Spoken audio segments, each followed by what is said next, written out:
Okay, ladies and gentlemen, so today we're going to be building an NES Classic. So this is going to be a step-by-step, what you need to get, what we need to do. First up, Pi3. Going to need one of these bad boys. Link in the description. Take a look. Also going to need a micro SD card. I'm using a SanDisk Ultra 128 gigabyte, but it's just going to be up to you what size you want to use, depending on how many games and whatnot you want on the system. A 2.5 amp 5 volt power supply, which does come with the Cana kit that I will be linking. You will need an HDMI cable, and again, the Cana kit that I'll link is only about $42. These iNext controllers to me work awesome if you're doing an NES Classic build. You get 2 of them for about $16 to $18. Really decent quality. I really dig them. I think they're really nice for the cost. The buttons feel great, triggers feel great, D-pad, everything about it. It's a really good controller for the price. Next thing, we're going to be using the Old School Tools entertainment system Pi3 case. This is a little pricier case. It's about 20 bucks, but if you want that aesthetic of the NES Mini, this is where you're going to have to go, unless you have a 3D printer or you can get somebody to print you one. A lot of the 3D prints don't look as clean as this, but definitely this is an option. You have all your openings for your SD card, your power supply, everything's ready to go. Comes with 4 screws, which you will need to input to hold everything in place. Not a huge deal. So you go ahead and line it up, find where your SD card slot is. Make sure you got that bad boy together. Pop her in. Put on the top. And then from here, we're going to want to go ahead and flip her upside down and put in our screws into those 4 spots. So let's go ahead and do that. Shouldn't take too long to screw these bad boys in, but let's go ahead and get that done real quick.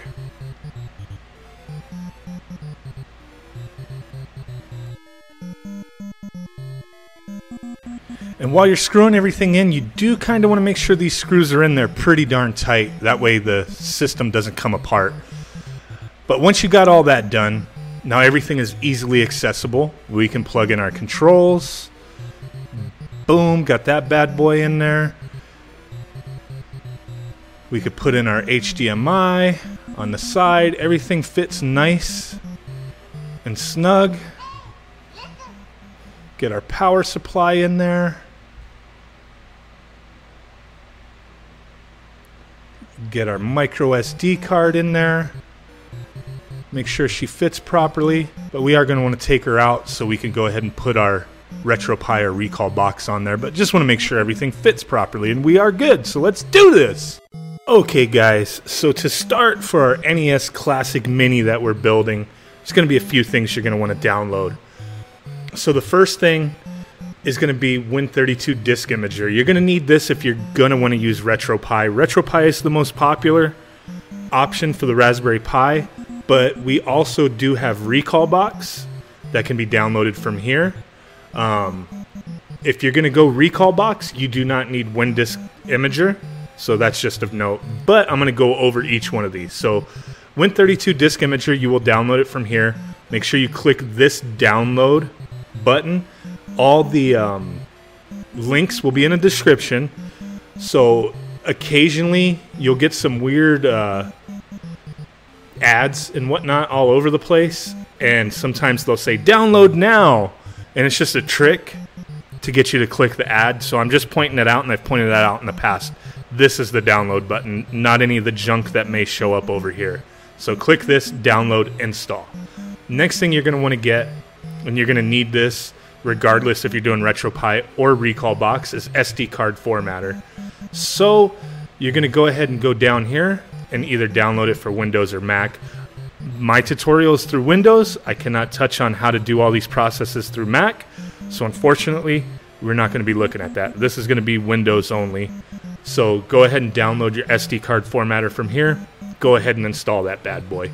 Now you're going to have the tough choice of, do you want to download RetroPie or do you want to download Recalbox? Now, there's pros and cons to both. Let's go over Recalbox real quick.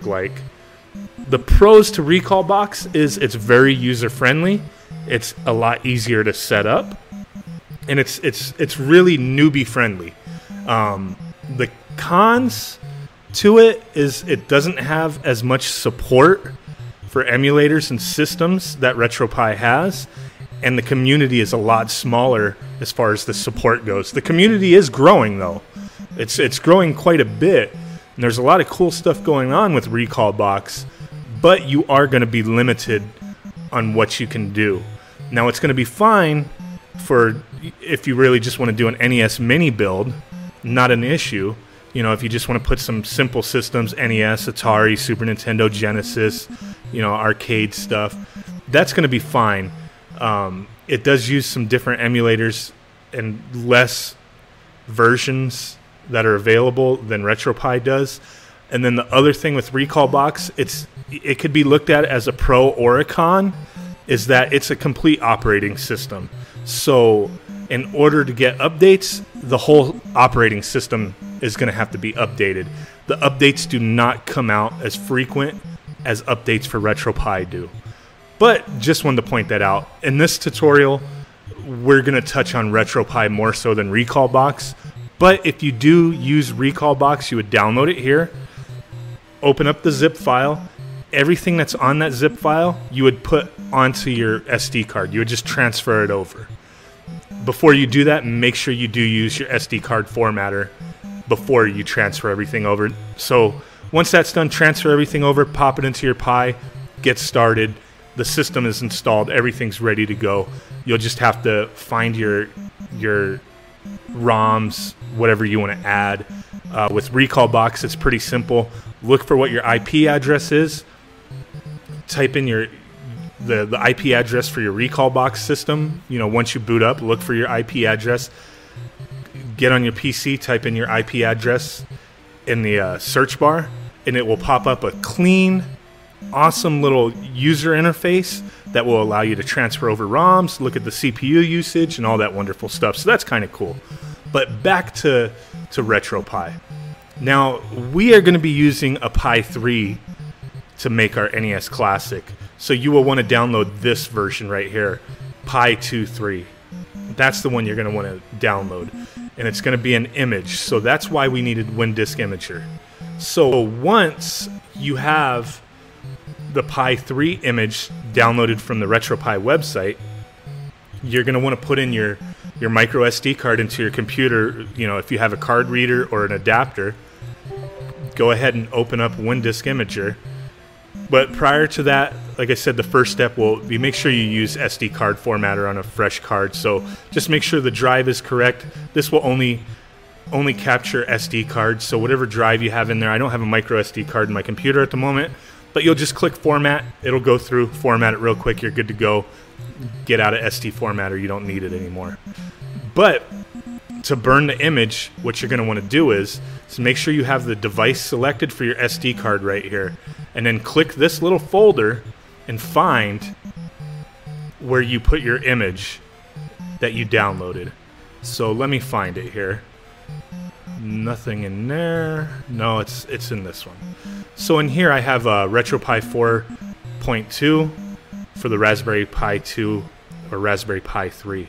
So I'll go ahead and get that. It's a disk image file. It's gonna, after you extract it, it's gonna be about 2 gigabytes. So we'll go ahead and open that. And she should just pop up in here. There we go. So that image will pop up in here. Select your device. Make sure it's the drive letter for your SD card. And then go ahead and click write. So I've already done that. With the base image, it's only going to take a few minutes. So that's no issue. Go ahead and write it. You'll get a little pop-up that says that the write is done. Now you're ready to pop that bad boy into your Pi 3 and start transferring over your games. So let's go ahead and take a look at that. Okay guys, so now that we have burned the RetroPie base image off of the RetroPie download site and put in our SD card, booted up the Pi, this is the screen that we will be greeted with once it's fully booted up. So make sure you have your game pads connected. You want to make sure you're doing both of them. I'm just going to do a keyboard at this time, but essentially it's all the same. Hold any button, and then go ahead and press the corresponding directions and buttons. The additional, the triggers, the thumbs, and all that, you can just skip those if you want, just by holding down a button that you've already assigned to skip them. Unless you're using a controller that utilizes all this. But for the NES Mini build, if we're just doing NES, Super Nintendo, Game Boy, stuff like that, we don't need all those additional buttons anyway.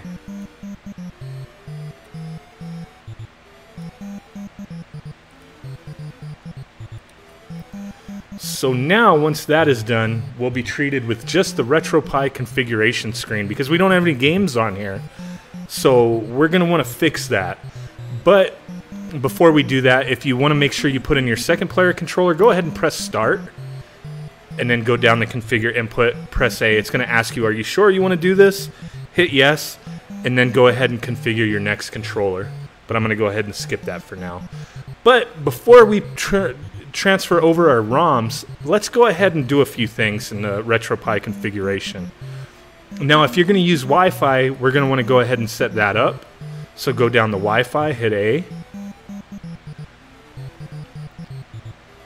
Now connect to Wi-Fi network, press enter or A on the keyboard.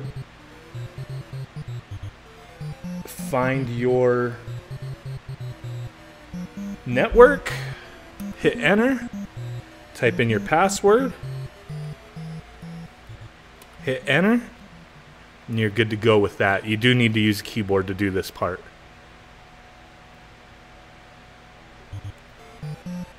And there we go, we're connected, so we'll go ahead and go over to exit and hit enter. Now we're back out of that. So we are connected to Wi-Fi. Next thing we're going to want to do is to enable SSH. So we'll go ahead and hit A on Raspi config. Let that load up. And then from here, let's go ahead and go to interfacing options and hit enter. And then go to SSH. Hit right to make sure you're highlighted select and hit enter. Would you like the SSH server to be enabled? Yes. It is enabled, so we're good with that. So let's go ahead and get out of there.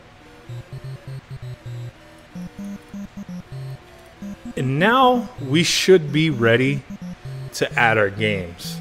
There's going to be a few other things we can do to add themes and all that wonderful stuff, but we're going to go ahead and do the ROMs first and then take a look at changing the themes real quick. Alright, so let's go ahead and do this.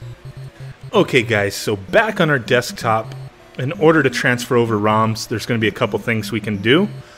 I'm not going to tell you where you can download ROMs, but obviously Google is your friend. But here we go. So first thing you can do is open up your networks in your Explorer, and your network should show RetroPie, but a lot of times for whatever reason it's finicky and it will not want to open up through that. It just won't connect. So usually I don't even bother. What I use is WinSCP. So I'm going to go ahead and open that up. Now WinSCP, the host name, you're going to put in your IP for the Raspberry Pi. And to find your IP, you're going to go to RetroPie configurations, and toward the bottom there will be an option that says show IP. So you're going to go ahead and select that, find out what it is. Sometimes you can connect by using the host name RetroPie, but if you can't connect through your network, more than likely it's not going to connect if you type in RetroPie. So I'm going to go ahead and put in my IP address for the Pi. Username is going to be Pi. Password is Raspberry, RASPBERRY. Hit enter. Should connect. And there we go. So on this side, on our right side, is going to be our Pi. So I'm going to go ahead and click RetroPie, and then I'm going to click ROMs. So what I'm going to do is, on the left side, you're going to search for where you have your games. So I have my games right now on the desktop that I want to transfer over.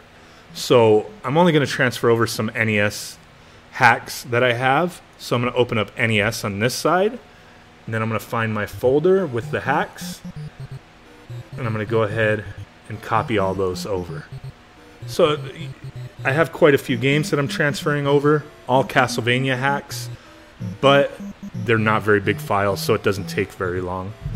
So once that finishes, your games are on your RetroPie. There's other ways to do it. You can use a USB drive. I don't ever bother doing any of that. I just do everything through network. If you want to use WinSCP, I will go ahead and put a link to that in the description for you to check out. But now, as you see, all my games are transferred over to the NES folder. So let's go ahead and go back to the Pi and take a look. Okay, now that we're back on our Pi, want to make sure we do a reboot. Typically, you could do a reboot by pressing start, going down the quit, and then just selecting restart emulation station or restart system, which I've already done so we are good with that. But as you can see, I do now have my Nintendo Entertainment System on here because I transferred those over. So the only things I have is a RetroPie configuration and our NES. So that is pretty cool. I've got all my Castlevania hacks added, and they do boot up just fine. Let's go ahead and boot one up to show you. Castlevania Extreme. See what to do.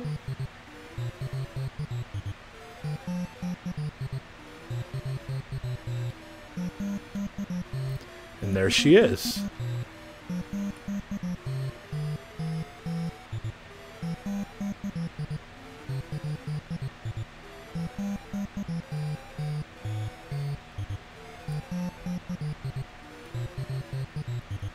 Go ahead and back out of that. Now, a couple things. If you want to change this theme to something like this,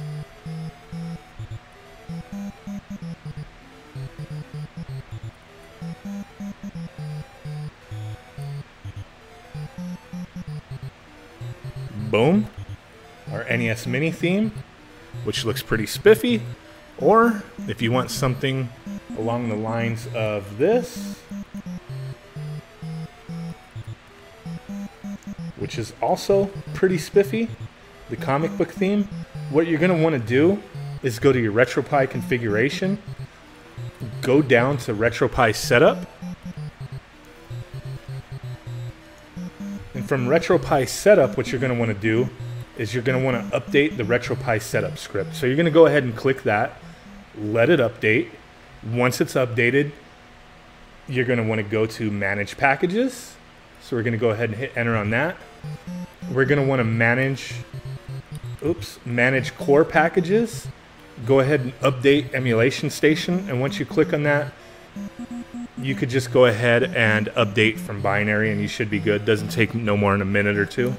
So once you have all that done, in order to get these cool themes, especially, you know, the NES Mini theme kind of goes along with what we're doing here, you're going to want to go up to this, the ES themes, Emulation Station themes. Go ahead and hit A on that. Now that we're in here, you have a ton of themes that you can install.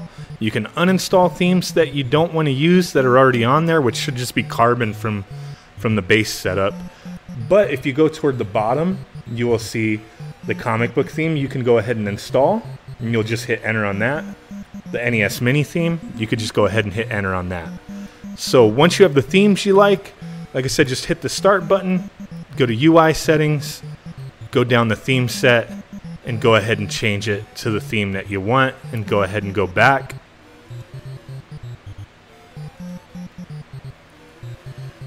So we got the NES Mini theme going on here. Now, with our games, some of these games might not have artwork that you could scrape. You might have to look for them yourself, but if you just want to go ahead and scrape the artwork for these games, hit Start, go to Scraper, and then scrape from Games Database, scrape now. User decides on conflicts. If you leave that on, it's going to ask you for each and every game. So if you have a lot of games on here, it could take a while. If you change it to off, it'll just guess if there's multiple games. So for this, I'm just going to go ahead and put that I have to decide, and see it saying that there's nothing for these games. Some of them they might find, but because some of the hacks are on here, but if they're not, it's fine. But all original games should be good. You shouldn't have an issue scraping them. So I'm going to go ahead and stop. But that's the way you would do it. You would just select the game that matches to the name of the game that's listed there, where it says game 4 out of 29, for example, Castlevania Dracula's Revenge Hack. You would find it on that list and then just hit A. And like I said, if you're just using original games, all of them should scrape no problem. It's just the hacks. Some of them won't show up, but you can easily fix that doing it a different way. But this is just the basics for now. So we are done with all that. Our system is ready to go. We've got all our games, whatever you added. Now you got yourself a nice little NES Classic. You didn't have to run around. You didn't have to barter or haggle with anybody, any of these scalpers or crazy mofos out there trying to charge hundreds of dollars for something that costs $60. Hey, it's a free market. Do what you want. But for a lot of us who couldn't get the system, this is a definite great option. So I hope this was helpful. Hope you guys appreciate the video. Smash that like button if you could. Subscribe if you're not already a subscriber. And I will catch you guys next time. Boom.